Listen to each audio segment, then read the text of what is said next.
Això vindrà una de grossa. Després hi havia hagut uns fills a Jaca també, i tot allò va bellugar molt, i allà no va quedar pau fins al 36, I van dir, ui, no, estan corrents cap a casa perquè els de Catalunya ja han trets. Va ser quan el van empresonar. Ella volia ser com independent, no? Doncs ja es va acabar la meva primera infantesa feliç, es va acabar. A partir d'aquell moment, diu la meva mare que no vaig ser mai més la mateixa.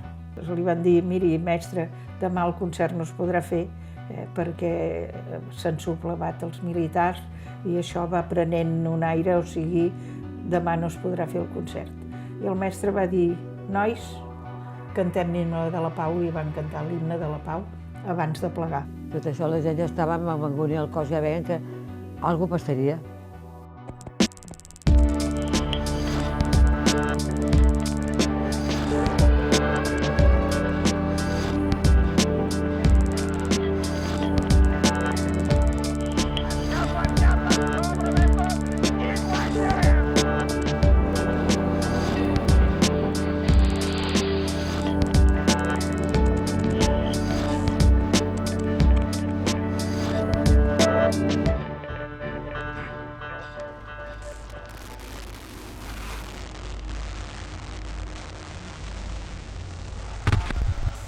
La guerra civil hi és a prop i els fets es desencadenen cada cop més ràpidament.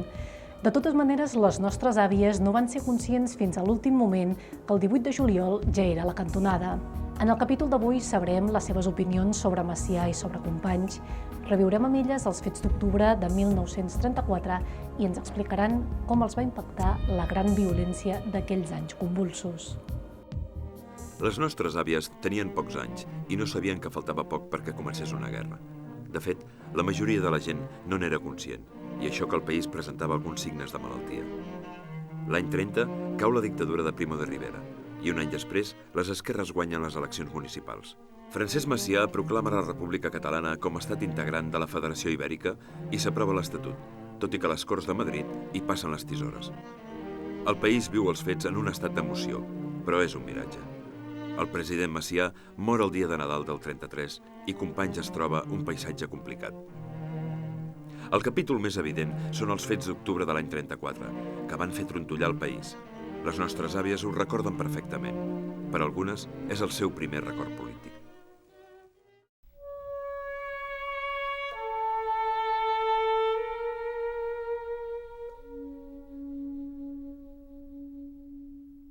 Dels fets d'octubre de l'any 34, tu te'n recordes? Sí, allò ja va ser un avís. Per això? Doncs mira, 13.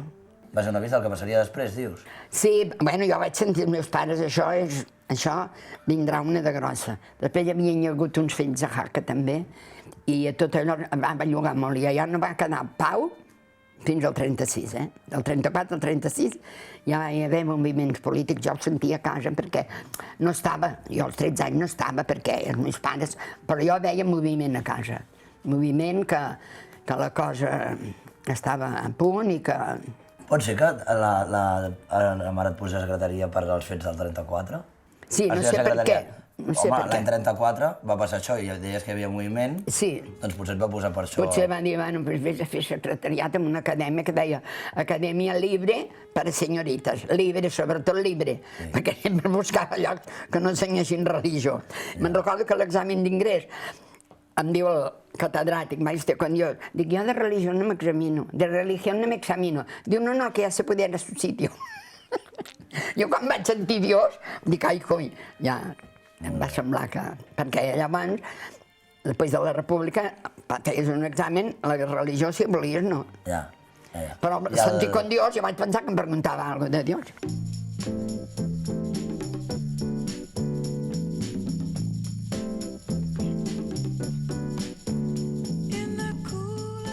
El moment en què jo ja començo a tenir un record de lo que passava és en el moment del 6 d'octubre, perquè la meva mare, doncs, que era, està clar, al ser una artista i tan implicada en el món musical, doncs era molt amiga del conseller de Cultura. Del conseller de Cultura, del Ventura Gasol, i llavors els van agafar a tots,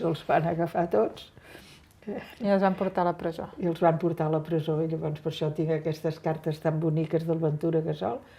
I llavors el meu record, podríem dir ja, d'aquesta part política, és quan tornen de la presó, que han guanyat les eleccions. Doncs l'any 36 jo estava al Palau de la Generalitat, en el balcó, amb els fills del Ventura Gasol, i vaig veure arribar el cotxe, me'n recordo un boina, anava el president Companys.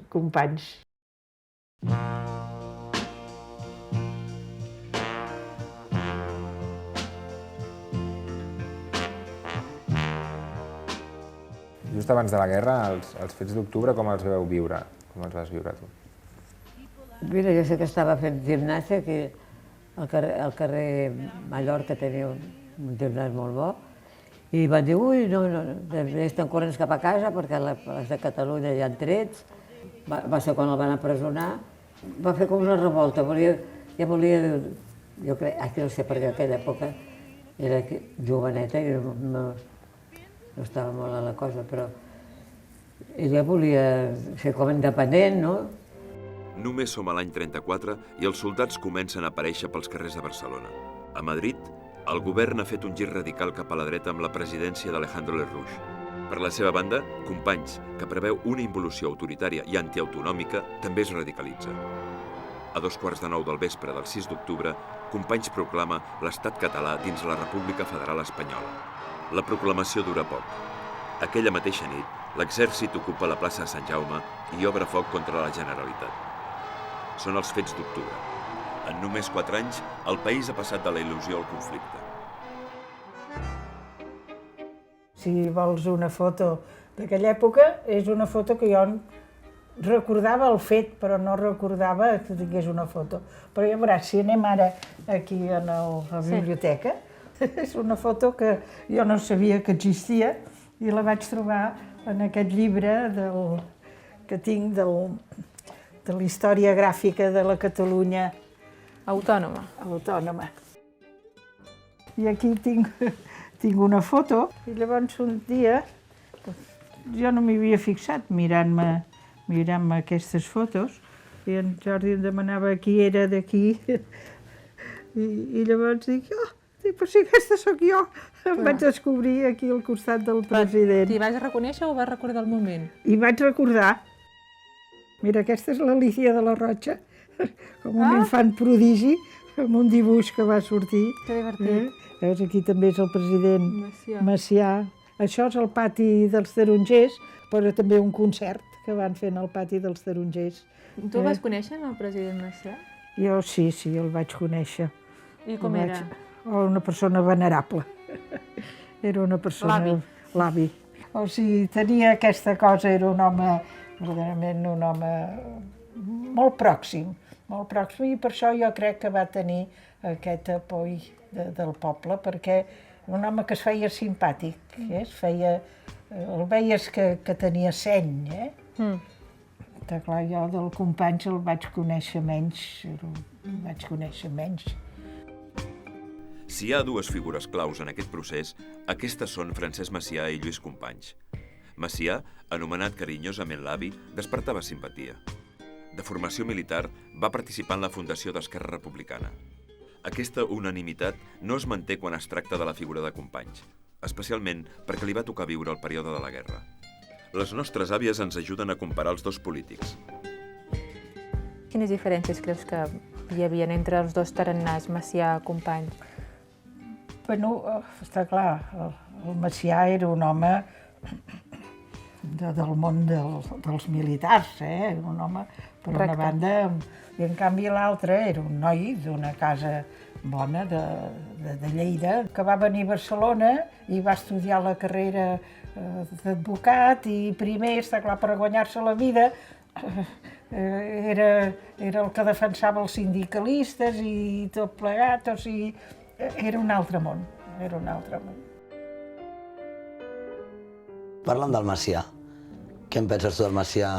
O què en pensaven a casa del Macià? El Macià, a casa meva, com que havia sigut militar, a casa meva no era massa de la devoció. Després, a casa, clar, eren valencians els meus pares, separatistes, independentistes, no ho han sigut mai, Ja. mai. Deia que el meu pare sempre deia que un socialista no pot ser independentista, perquè el socialisme és la unió de tots els països. Va. O sigui que... O sigui que al Macià no li feia gaire gràcia. Home, sí, clar, van votar Macià, tu diràs al febrer, el 16 de febrer, que van hi haver unes eleccions, jo què sé. Me'n recordo que la meva mare havia anat inclús pels pobles a fer xerrades amb les dones perquè votessin. Sí, clar, català, molt, però separatistes no. I el Macià era, per mi, el company el tenien més bon polític que en Macià. Macià era un líder. Després un company li va tocar, com aquell que diu, fer de dolent de la pel·lícula, val. perquè va agafar el 6 d'octubre, i va agafar revoltes, i va agafar... Li va tocar posar ordre. El company jo crec que va fer l'equivocació més gran del món, és de donar armes a la FAI. Perquè per poder guanyar va deixar que aquella gent matessin i fessin el que van fer. Perquè l'exèrcit republicà no hagués fet tot això. Haguessin lluitat amb els altres, ja està. Però el donar armes a aquesta gent, llavors ja va ser la debacle. Això és el que després el van jutjar per això, perquè va permetre matar tanta gent. Ell no va fer-ho, però va deixar que aquella gent ho fessin, no? Efectivament, els fets d'octubre van portar Lluís Companys a judici. El president i tot el seu govern són empresonats i condemnats a 30 anys de presó i la Generalitat queda intervinguda. La contundència de Madrid cala a la fons entre els sectors progressistes catalans i a les eleccions del febrer del 36 les esquerres guanyen de nou. És en aquest moment quan Companys torna victoriós i exclama la famosa frase «Tornarem a sofrir, tornarem a lluitar, tornarem a vèncer». Segur que no s'imaginava que arribaria tan aviat. 5 mesos més tard, el país ha de patir i lluitar en una guerra civil.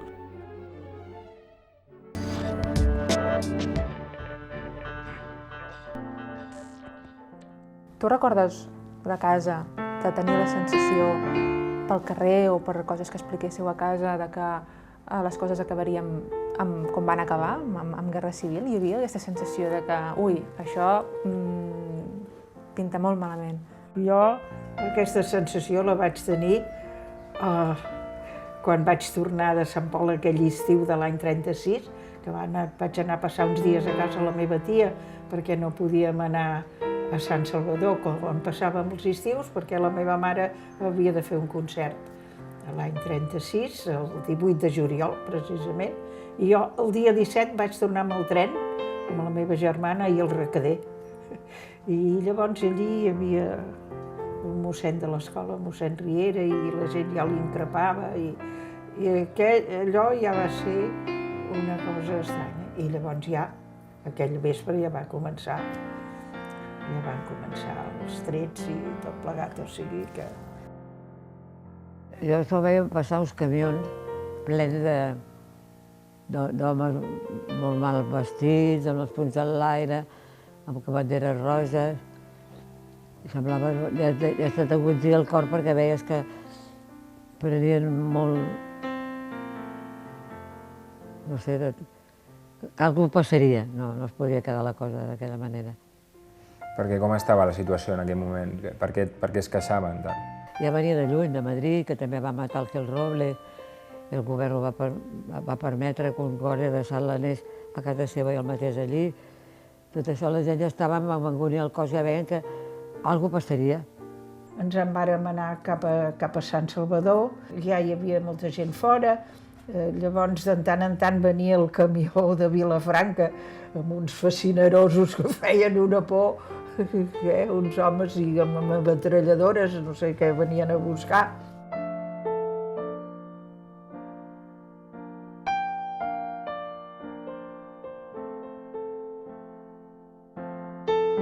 Ja estava pensant tot això de la guerra, sempre m'he preguntat, els dies abans, les setmanes abans, d'alguna manera tu recordes que al tiet o a casa o a l'escola que hi hagués alguna percepció de que realment s'anava a una guerra o si hi havia aquesta possibilitat, no ho sé. No. Què es respirava? No es respirava res? I de sobte, és que no entenc. Jo no me n'enterava de res, perquè mira, jo era molt joveneta i no, la veritat que va ser que el dilluns em sembla que era el dissabte, ja me n'anava al quiosco a buscar el patufet i el tebeo.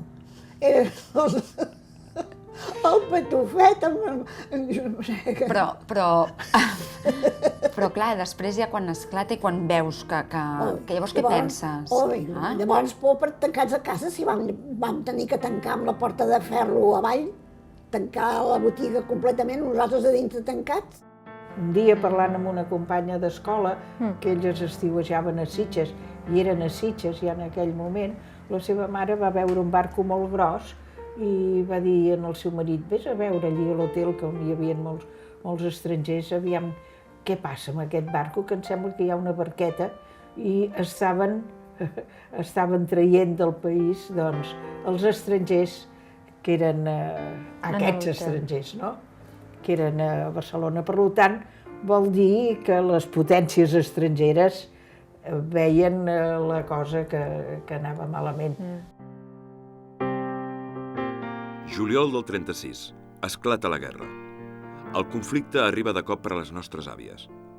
Amb el temps, han sigut conscients de tot el que va portar Espanya a dividir-se en dos. Però l'any 36 eren massa joves. Ens situem ara a poques hores de l'inici de la guerra. Què recorden les nostres àvies? No us perdeu l'anècdota sobre Pau Casals que ens explica la Mariona.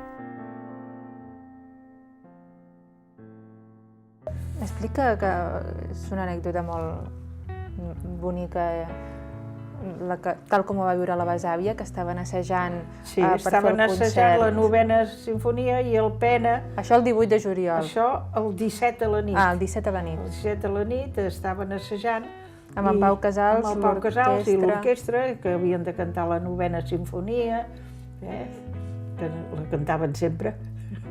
I llavors hi ha l'himne de la Pau al final.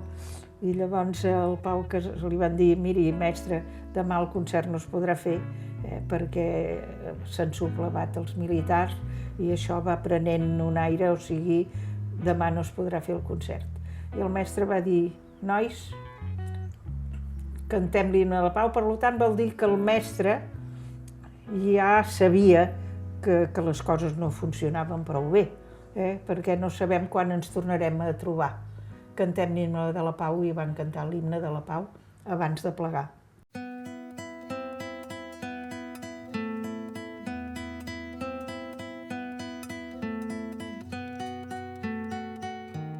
Tu neixes al 34 i quan esclata la guerra en tens 36, no? Com va ser la teva infància? Pues la meva infància, jo vaig néixer a Sarrià i vaig néixer a meitat de la Segona República i vaig ser feliç els 2 primers anys de la meva primera infantesa, perquè era una nena molt estimada i vivíem en un palauet preciós, que ara és el Centre Cívic de Sarrià, però el 18 de juliol de 1936, quan per un cop d'estat militar provoquen la Guerra Civil, doncs ja es va acabar la meva primera infantesa feliç, es va acabar. A partir d'aquell moment, diu la meva mare que no vaig ser mai més la mateixa. Eres una nena alegre i... Jo era una nena molt alegre, perquè era feliç i tothom m'estimava, era l'única neta, l'única neboda, tothom em portava, escolta'm, ja t'ensenyaré fotos, veuràs, vull dir, anava vestida moníssima, l'àvia em feia els vestits, era una nena molt feliç. Però clar, a l'any 36, quan ja comença la guerra i els pares es queden sense feina i sense casa, perquè vivíem als sòtanos del que és ara el Centre Cívic de Sarrià, que era el palauet de la família Eduardo Conde. I aleshores ja marxem d'allà i anem al carrer Jordà, a viure a casa dels avis. Un pis petit, molta gent, un pis fosc, i en allà jo me n'adono que les coses no són iguals, que ja ha canviat. És que de fet tot el meu món es va capgirar a partir de que va començar la guerra. Anys més tard he sabut, per exemple, que la Sagrada Família, que els Güell eren els de la Junta, doncs el divendres abans d'esclatar la guerra, ja van posar els diners que tenien en un banc a Londres. Per tant, vol dir que un cert tipus de gent van mirar de treure en el moment adequat. En el moment adequat. Després també havien demanat a la Generalitat que es custodiés la Sagrada Família. El que passa que van arribar tard amb això. als pocs dies, a mi ja em treuen els vestidets aquells, que anava com una nina, i em vesteixen de miliciana. I es veu que muntava un sarau quan me posaven de soldadet, perquè jo no volia. I el pare em portava al centre obrer de Sarrià, al carrer Iborra, que és on es reunia, doncs, perquè el pare era afiliat a la CNT i del sindicat del ram de la construcció, perquè el teu besavi era paleta. I a mi em portaven vestideta de miliciana. Aquesta foto, has de pensar que ha fet tot el camí de l'exili, ha estat 10 anys a França. L'àvia, la meva mare ho conservava amb una caixa metàl·lica petiteta, i aquestes fotos sempre les tenia aquella caixa com un tresor. I quan vaig tornar a Barcelona, llavors les tietes me'n van donar que també tenien una còpia. Per això en tinc, aquesta està així de mig de costat, i en tinc una que estic de cara. I veus, ara jo no anava amb la bandera republicana, fixa't, anava amb una escopeta de joguet, de guerrera ja. Era una escopeta de joguet.